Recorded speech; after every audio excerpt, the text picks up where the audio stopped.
اس پر تو ساری کائنات نچھاور ہو جائے گی کہ محمد سے وفا تمہیں تو ہم اب چاہے تو میں کوئی بھی ہو، تو میں اصحاب آ جائے تو اصحاب مقام عوج پر پہنچ جائے، تو میں ازواج آ جائے تو ازواج مقام عوج پر پہنچ جائے، اب جو تو میں آ جائے گا، کسی نے بھی اگر وفاداری کی تو اس میں ثابت ہو جائے۔ تو مصطفیٰ آئے تھے اسی مشن پر جس مشن پر جناب نوح آئے تھے، جس مشن پر جناب خلیل آئے تھے، وہ سب سے بڑا مشن تھا عدل و انصاف کا قائم کرنا، انسانوں کے درمیان میں انصاف برپا کرنا، یہ اصل مقصد تھا۔ کہ کان الناس امۃ واحدہ فبعث اللہ النبیین مبشرین ومنذرین وانزل معهم الکتاب بالحق لیحکم بین الناس فیما اختلفوا فیہ۔ یہ تھا مشن انبیاء کا کہ امت واحدہ تھے۔ اب امت واحدہ میں جب اختلاف شروع ہوا، جب مفادات ٹکرانے لگے اور جب انسانی خواہشات آپس میں ٹکرانے لگے تو پھر اختلاف شروع ہوا۔ اس اختلاف کو رفع کرنے کے لیے اللہ سبحانہ وتعالیٰ نے انبیاء کو بھیجا، مرسلین کو بھیجا، مبشرین کو بھیجا، منذرین کو بھیجا، اور ان کے ساتھ کتاب بھی دے کے بھیجا، یہ قانون بھی دیا اور انبیاء کو بھی بھیجا تاکہ انصاف کرنے والے بھی ہوں، اور جس بنیاد پر انصاف کیا جائے وہ کتاب بھی ہو، وہ میزان بھی ہو، وہ دے کے بھیجا تاکہ لیحکم بین الناس فیما اختلفوا فیہ، تاکہ لوگوں کے درمیان میں جو اختلافات ہیں اس کو رفع کر سکیں۔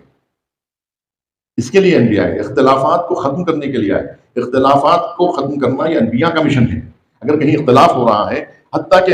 کہ ائمہ کی سیرت میں، انبیاء کی سیرت میں یہ ملتا ہے کہ اگر کچھ لوگ آپس میں، کوئی بھی لوگ ہوں، جب ان کو آپس میں لڑتا ہوا دیکھتے تو اپنے جیب کا پیسہ خرچ کر کے ان کو آپس میں ملا دیا کرتے تھے